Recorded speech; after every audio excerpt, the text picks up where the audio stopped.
Nous sommes réunis aujourd'hui, ce 19 avril 2021,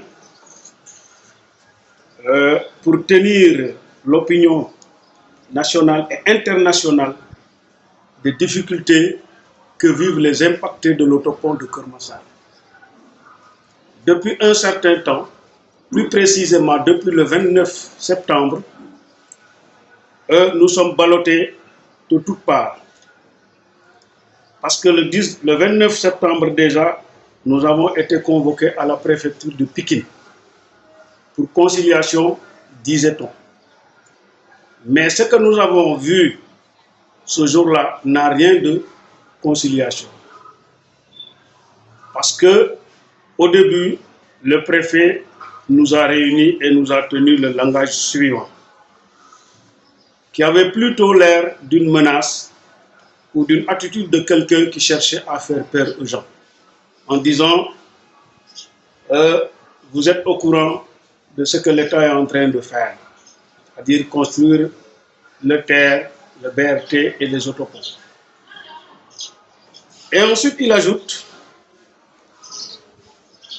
qu'une seule personne non consentante n'empêchera pas le projet de se dérouler. En fait, nous n'avons pas été à l'école pour rien. Nous savons que l'intérêt public prime sur l'intérêt individuel. Ceci étant, il nous envoie donc auprès de techniciens à tour de rôle. Or, j'espère que quand il y a conciliation, c'est la commission qui se met face aux intéressés, qui explique, et les intéressés devraient en principe avoir leur grain de sel. Mais cela n'a pas été fait. S'il y a conciliation, tout le monde devrait être au même niveau d'information. Malheureusement, c'est une commission et un individu. Alors, ensuite, après cela, on nous envoie donc pour le foncier à la gouvernance. À la gouvernance également, il y a eu des ratés. Parce que nous pensions que la convocation devrait être faite par écrit. Mais chacun de nous a reçu un coup de fil vers le coup de 9 h où une dame disait « Est-ce que vous ne savez pas que vous devez être à la gouvernance à 10 h ?» Et c'est là d'ailleurs, je l'ai dénoncé ce jour-là. J'ai dit quand même, nous sommes quand même des personnes responsables. On ne peut pas, à partir d'un coup de fil, nous tenir un tel langage, comme si nous étions des gamins de rien. Est-ce que vous ne savez pas? Alors qu'on ne sait même pas à qui l'on parle. Et c'est le même procédé qui s'est produit à la gouvernance. On dit conciliation, mais en réalité, il n'y a pas eu de conciliation. Ce que nous avons vécu à la préfecture, c'est le même procédé qui a été mis en place. Un comité où il y avait l'adjoint au gouverneur, le représentant de la Géroute, préfecture, impôts et domaines, et j'en passe. Où chacun de nous est passé, où on lui fait comprendre que vous êtes venus pour négocier le foncier. Et là encore, je dis, lorsqu'il y a conciliation, tout le monde devrait être au même niveau d'information. Autrement dit, la commission devrait rencontrer tout le monde pour que chacun de nous puisse donner son point de vue. Mais là encore, c'était un individu face à une commission. Donc nous disons qu'il n'y a pas une conciliation. Et à l'issue de cette conciliation, on nous brandit un décret de 2010 qui fixe le prix du mètre carré à 25 000. Alors, nous avons mené donc des recherches et nous avons pu obtenir le document de la Géroute. Le décret 2015 abroge le décret 2010 et fixe le prix du mètre carré à 48 000 francs. Ensuite, Il est stipulé dans le même document que tous les 2 ans, le prix du mètre carré est réévalué à 10%. Ce qui fait que de 2015 à 2021, vous avez 6 ans. Autrement dit, le prix devra être réévalué au taux de 30%. Si vous prenez 48 000 francs, multiplié par 30, divisé par 100, vous avez 14 400 francs. Donc en 2021, le prix du mètre carré devrait être ici à Keur Massar 62 400 francs. Et l'État s'entête à nous payer 25 000 francs le mètre carré. Vous imaginez un titre foncier ici à Keur Massar, vous l'achetez à 25 000 francs. Alors ici, nous, impactés, nous ne pouvons pas trouver un terrain ici à moins de 15 millions. Le prix qu'on nous propose, c'est 15 millions, 18 millions, 22 millions. Et pour un terrain de 150 mètres carrés, il y en a même qui ont 180 mètres carrés, on leur donne une indemnité foncière de moins de 4 millions. On se pose la question de savoir dans quel pays nous sommes. Est-ce qu'il y a des Sénégalais à part entière et des moins que Sénégalais?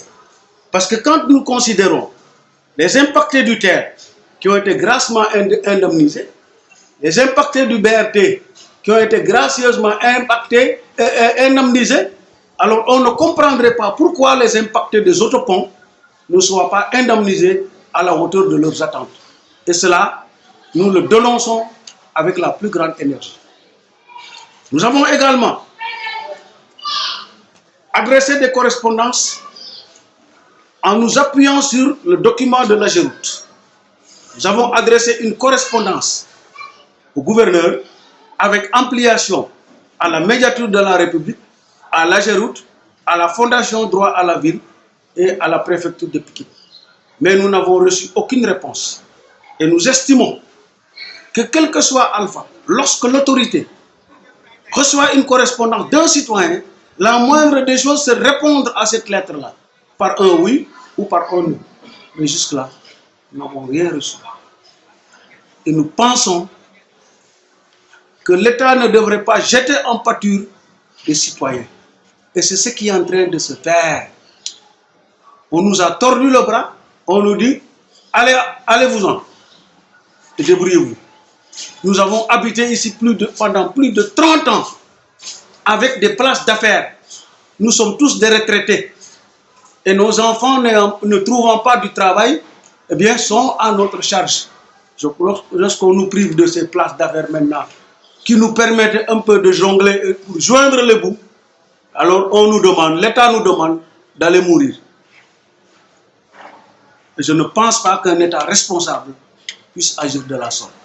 Moi, je parlerai en ce lundi 19 avril au nom de l'impacté de la villa numéro 9 du projet de l'autopont de Keur Massar. De l'autopont de Keur Massar piloté par l'AGEROUTE pour dénoncer l'empressement du projet où les impactés qui ont eu à concilier malgré la faiblesse de l'indemnité de 25 000 francs le mètre carré pour des titres fonciers en première position de la route et au niveau du centre d'affaires de Keur Massar. Il est vraiment déplorable que les impactés aient reçu un délai non seulement court, qu'ils n'aient pas reçu de frais de déménagement, qui normalement devrait être de 150 000 pour chaque impacté, qu'ils aient un délai un peu plus long de 6 mois à 1 an pour reconstruire leur maison, étant donné que le projet qui devait les recaser n'a pas à esquiver ce recasement et cette réinstallation des habitants, des impactés de l'autopont et des propriétaires d'affaires, des propriétaires de places d'affaires au niveau de cette zone impactée. Aujourd'hui, on se rend compte qu'avec 4 millions, moins de 4 millions par impacté au mètre carré de 25 000, les impactés ont été indemnisés à hauteur de 100 millions au grand maximum, pour une indemnisation qui devait tourner autour de 400 millions. Si aujourd'hui on valorise le barème à partir de 48 000, la position des terrains, des titres fonciers, l'emplacement, toutes les pertes de revenus pour ces retraités qui comptaient sur les places d'affaires en location pour pouvoir compléter leur pension de retraite, leur maigre pension de retraite, tout cela a été foulé du pied. Nous avons écrit des correspondances à la gouvernance, à la préfecture, avec ampliation à la préfecture, à la médiature, à la Géroute.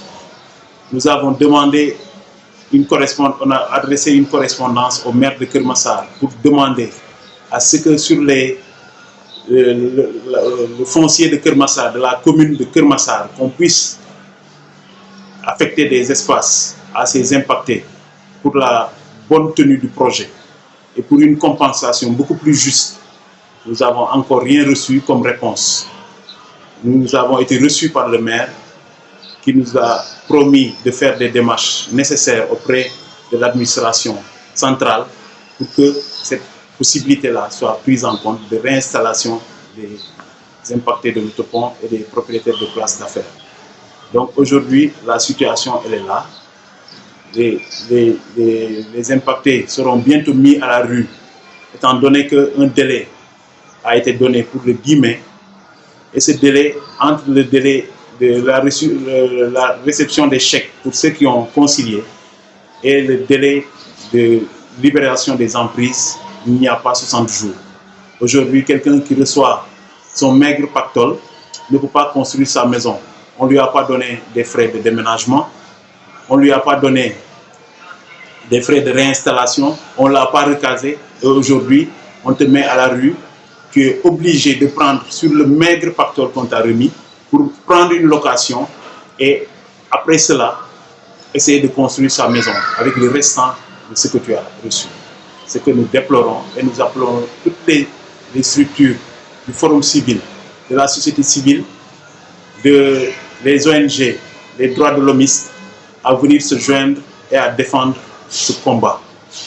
L'État du Sénégal est en train d'appauvrir ses citoyens, de vieux retraités qui ne comptaient que sur ces places d'affaires en face de la route pour pouvoir compléter leur pension de retraite. Donc je vous remercie et j'appelle tous les Sénégalais épris de justice et d'équité à se joindre à ce combat pour une justice sociale et pour un Sénégal émergent dans la justice et la paix. Merci.